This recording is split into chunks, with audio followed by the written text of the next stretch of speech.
Hello everyone, welcome back to EduTap. I hope you are doing good and preparing well for your exams.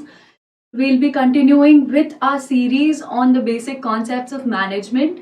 Yesterday we understood what is leadership and the basic styles of leadership. Today we'll be continuing with leadership, but today we'll be discussing the situational theory or the contingency theory of leadership, and we'll be studying a leadership style which was asked in the previous year question as well of RBI Grade B phase 2. So do stay throughout to understand the basic concepts. So let's begin the session. Before starting the session, if you are new at EduTap, I have a very good news for you that we are presenting a comprehensive guidebook for RBI Grade B and SEBI Grade A, which would answer all your common queries. Let it be the exam pattern, the resources to follow, the prompt strategy, the cutoffs which were prevailing, and not just that. How does the interview take place? The psychometric tests which RBI conducts, or let's say the perks or intron salary which you would receive, everything in this very single guidebook. When you start searching about all these queries on internet, it consumes a lot of your time, and somewhere it becomes demotivating when you don't get the proper of these answers of these queries. So we are making the process for you very easy. This is just a 30-page guidebook which would answer everything, and you can directly head start your preparation without any further delays. And this is absolutely free of cost, and you must download this from the description link given below. Now, if you're new to our YouTube channel, do press the bell icon to receive the latest updates on various regulatory body exams, and do join our Telegram channel so as to receive the PDFs of all the sessions. The link of the Telegram channel is given below. So let's begin today's session on leadership. So today we'll be understanding what is situational or contingency theory of leadership. When I say situational, the name itself, gives you the answer. The leadership style which would be adopted based on the given situation. There are a lot of school of thoughts whenever, people say which is the best style of leadership, and yesterday I said you there's no particular style which can be adopted in each and every situation. So this is what leadership or situational leadership, which is also known as contingency theory. Now, what is contingency in general in English? Contingency simply means any future event or situation which can take place. Okay? Future situation. So this theory states that the leader has to determine the leadership style based on his or her situation. So that is what contingency or situational theory of leadership says. Now, the effectiveness of leadership according to this theory means how much would the leader be effective would depend on two parameters. The first parameter is leader's behavior, and the second parameter is situation itself. Now, how does the leader's behavior affect the leadership process? So there are two parameters here. First is the leader's characteristic, and second is leader's hierarchical position. Now when I say leader's characteristic, what do I mean? It is something which is internal to the leader. Let's say his interest, his motivation, his ability as a whole comes under this leadership characteristic. His interest, his ability, everything would determine his behavior in general. Now the second parameter is leader's hierarchical position. So basically keep in mind the hierarchical position would determine the level of participation for the leader. Now, there are two types of hierarchical position which can be possible. Let's say there's a higher hierarchical position and a lower hierarchical position. So leaders at higher hierarchy, what would they do? They would be concerned about the longer run issues. So they'll be participating in the overall growth process. Whereas on the other hand, if there is a, lower order leader, or lower hierarchical leader, he would be looking into the day-to-day operations of the organization as a whole. So the operational aspects would be taken care by him. So in this case, that is the operational in case of operational aspects, higher ordered leaders are, they cannot play a huge role. So this is what his position would do. So basically the position would determine what would be the participation level of the leader. So whenever I ask you, or whenever the term leader's behavior comes to your mind, what are you supposed to remember? First, leader's characteristics, which is inherent or internal, and leader's hierarchical position. Now, the second case for creating effective leadership style, or situation, depends on the fact of situation as well. Now, what is the situation? As I said you, it is a situational theory. It would completely depend on the situation, that what style, or what method would the leader adopt. So the situation can again be categorized into four factors. What are these four factors? The first factor is the character of the subordinate. What do I mean by character of the subordinate? Let's say there's a leader, his subordinates or his colleagues or juniors, their ability to learn, their willingness to learn, how much motivated are they, how much interested are they, determines the leadership style. This is the situation on which, the leader has to decide the style of leadership. The next possible trait is the leadership situation. So when I say leadership situation, what do I mean? The first thing is the leader's relationship with his subordinate. Let's say a leader has a very good relationship, a very good interpersonal relationship with his subordinates. In that case, he would turn out to be an effective leader, because he would be able to convince, or motivate them in an enthusiastic manner to carry out the given task. The second thing is leader's power or position. Again, if a leader is at higher power, he'll have more stance in convincing people. Now, the next factor which comes is group factor. When I say group factor, what does this mean? Basically, it means that in an organization, within a group, how do people behave with each other? The environment, the peer behavior, the task segregation, all these things determine the come under situation and determine the effectiveness of a particular leader. The last factor is the organizational factor. When I say organizational factor, I simply mean to say that the overall work ethics or work culture within an environment would again determine the effectiveness of a leader. So this is what situational leadership is. Now that we have understood this, that the leader has to decide the leadership style based on the situation, let us understand this with an example. There are the best simple possible example can be example of a cricket team. Okay?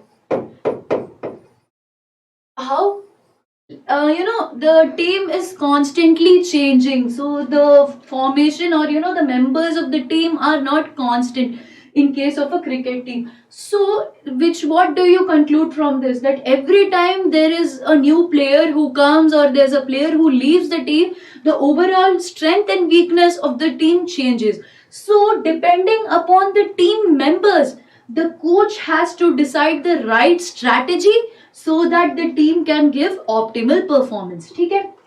This can be one example. Now, secondly, let's take an example of a physician who is working in the operation theatre.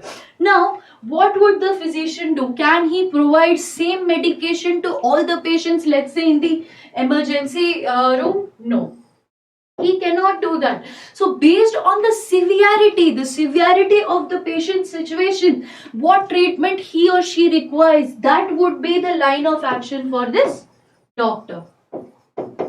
So now let's say he is able to provide the right treatment at the right time, then he turns out to be a good leader. Likewise, if the coach is able to bring out the best in all the participants, or all the team members, then he turns out to be a good leader.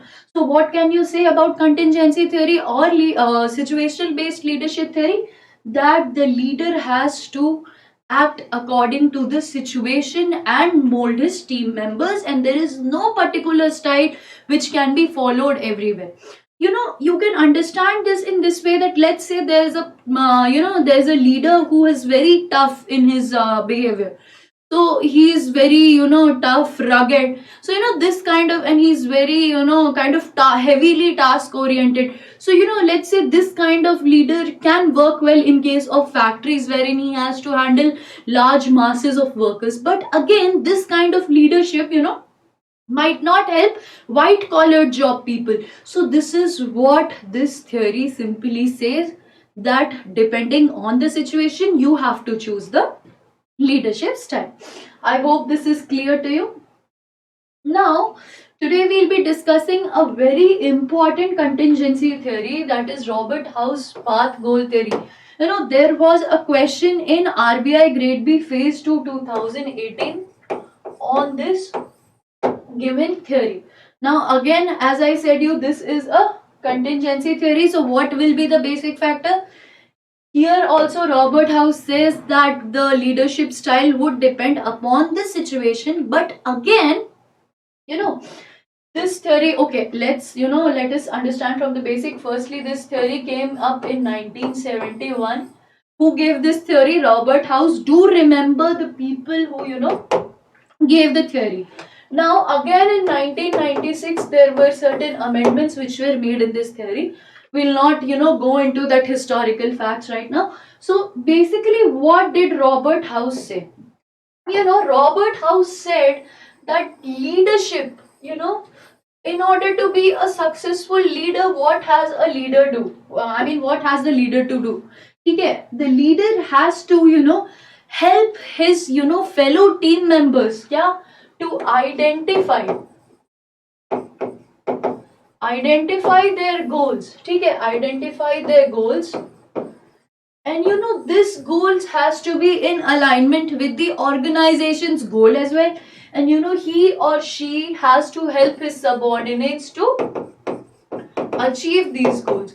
So basically, he has to help them, guide them, and motivate them to find find them their personal goals, so that they are in aligned with the organizational goal and they can achieve it to give optimum results. Now, how can he do that? He can do this by clearing the obstacles or clearing the hindrance. This is how he can do that. He can clear the path, make an easy way for his team members, and finally he has to opt for required rewards throughout the process.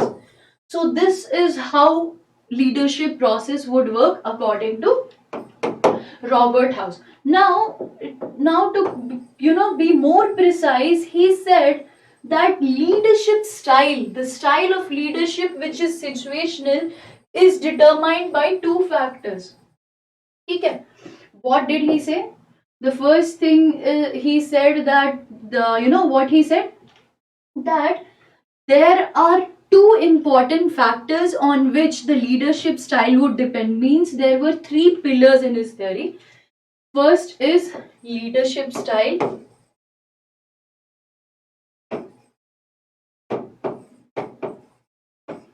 Second is environmental factors.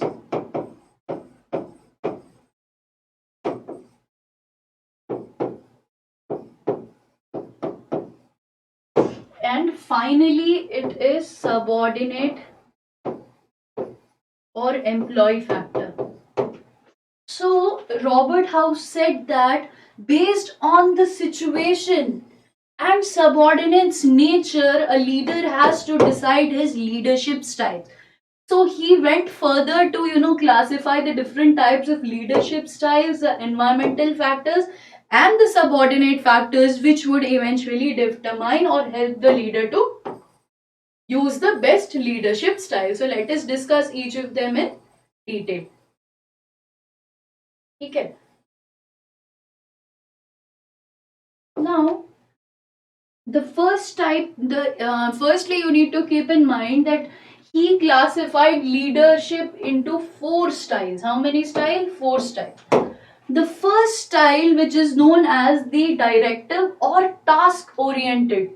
Keep in mind, directive or task oriented style. Now, as the name suggests, in this given situation, in directive style of leadership, the leader would, direct his subordinates. What do you mean by directing the subordinates? He let his subordinates know what he or she actually wants. ठीक है? What does he want? So he'll give them a, scheduled time and guide them accordingly. So he'll, let his subordinates know what he actually wants out of them. Okay. Now the second classification is supportive leadership. Now, as the name suggests, supportive, what do you mean by supporting? Those leaders who support their subordinates. How can the leader support his subordinates? He has to, constantly take care of the needs. Okay. Subordinate supportive style, which is known as relation oriented. When I say relation oriented, the leader has to look into the needs or willingness of his subordinates. He has to constantly interact with them, find what is needed so that he can encourage them and turn out to be a good leader.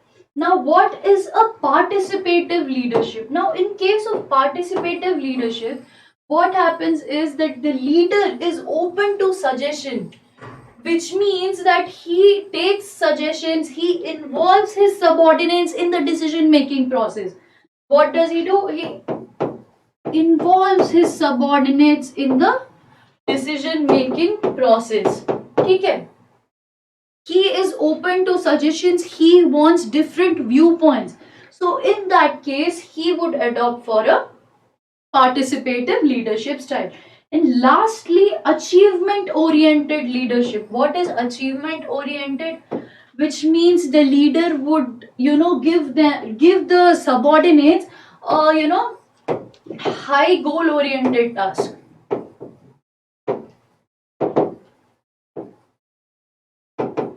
ठीक है? मतलब he knows that the people are talented, they are willing to work, so he would increase or push the employees to work hard further and achieve greater goals. So these were the 4 types of leadership styles, which according to Robert House said that these would be the 4 types which a leader would select depending on what? The environmental factors and the subordinate factor. Now let us go ahead and understand the environmental and the subordinate factors quickly, so that we'll understand how decisions are made in this given situation. Now let us move further. As I said to you, the combination of leadership behavior along with the environmental factor and the subordinate factor, the right choice of all 3 of them would result in an outcome which is satisfactory in nature. See, a leadership style which is not effective cannot bring the best from an employee. So the combination of 3 would give you a satisfactory outcome.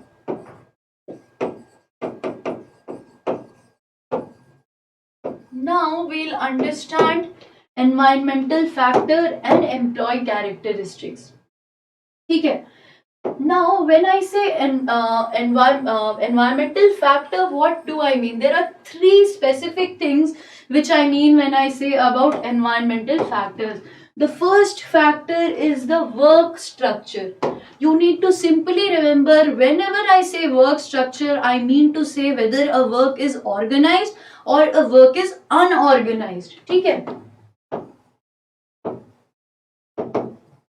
Or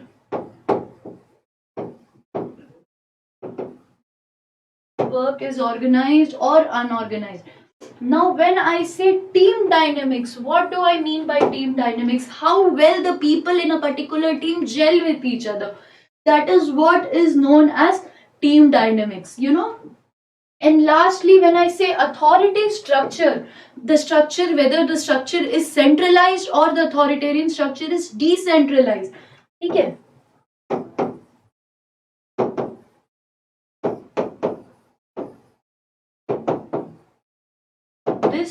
These are the three parameters which you need to remember whenever I say environmental factors. So based on these three factors, the leader would choose the leadership style out of these four leadership aspects.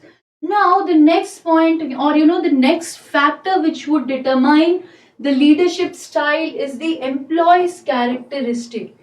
Now, when I said you yesterday that leadership is not a one-way process, it depends on how your fellow colleagues or your employees are. So that is an important aspect here. The first aspect when I say about employee's characteristic is his or her ability. Now, what do you mean by ability? When I say ability, it means his ability to work hard, his interest towards the work. How much determined or motivated an employee is would determine the leadership style or the way in which leader would work with them. The second factor is known as locus of control. When I say locus of control, it simply means the factor which influences the fellow colleagues or employees. And locus of control can be of two types. It can be internal locus and it can be external locus. We'll understand both of them right now. As I said, your locus of control can be classified as internal and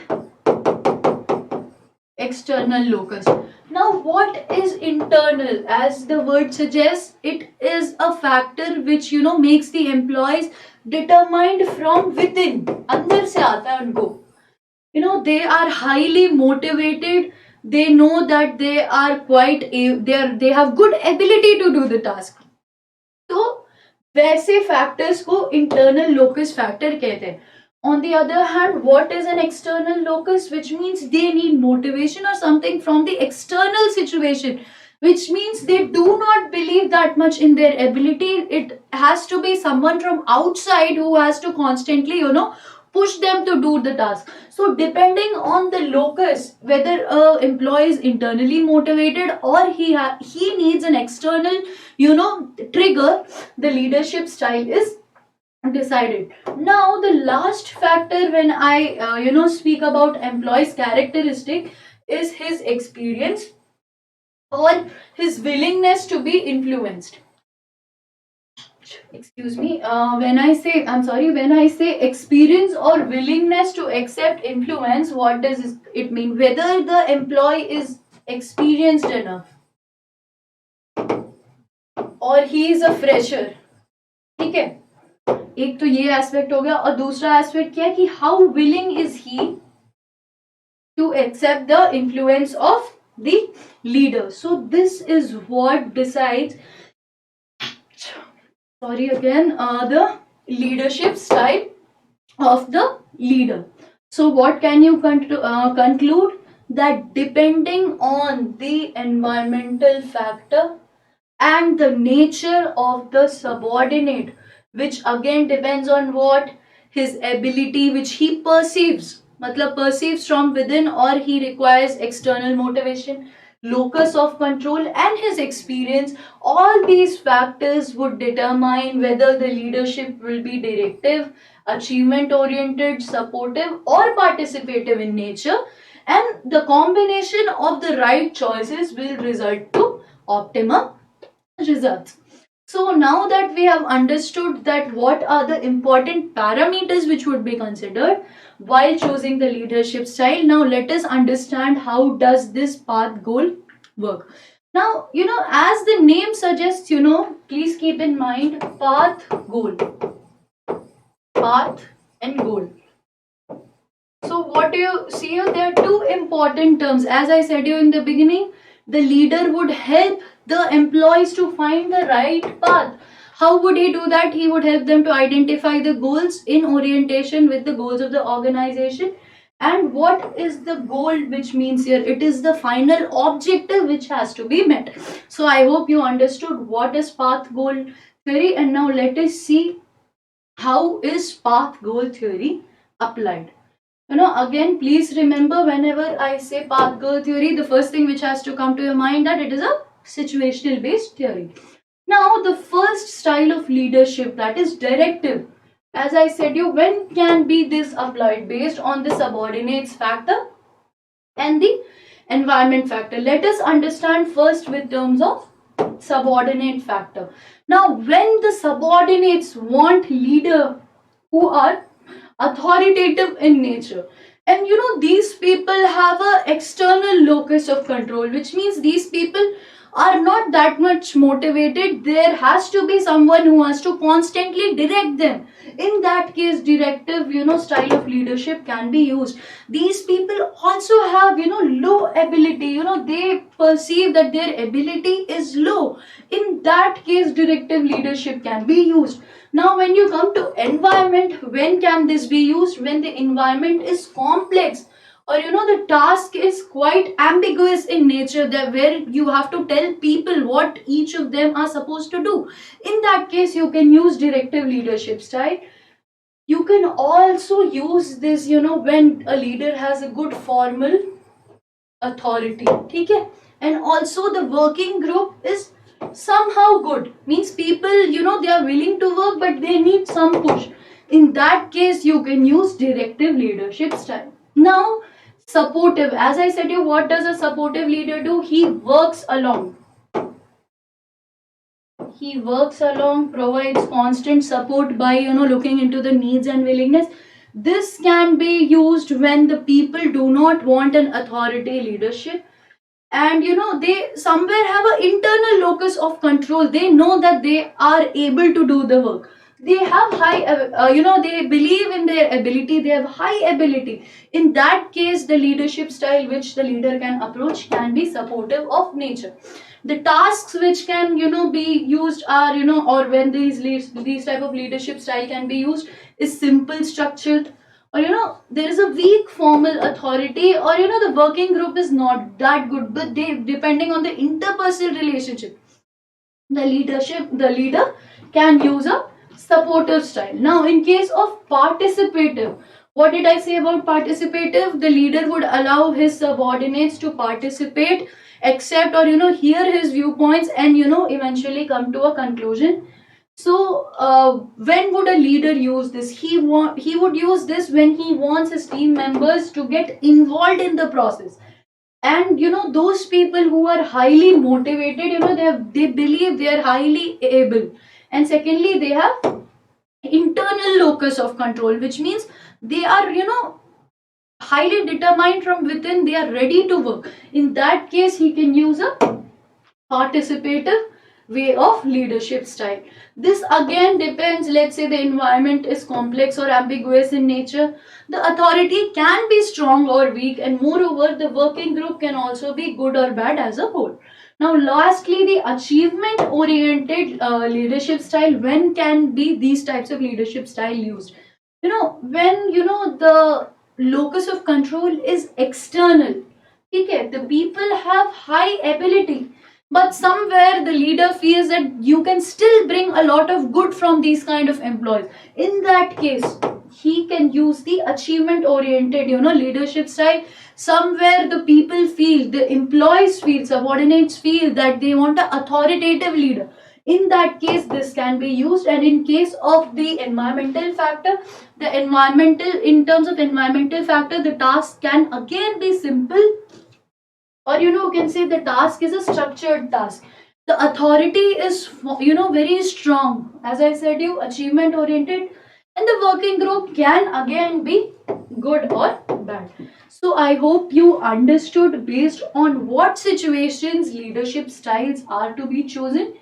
So this is how simple is path goal leadership theory is. So before closing the session, this was the question which was asked in 2018 phase 2 of RBI Grade B.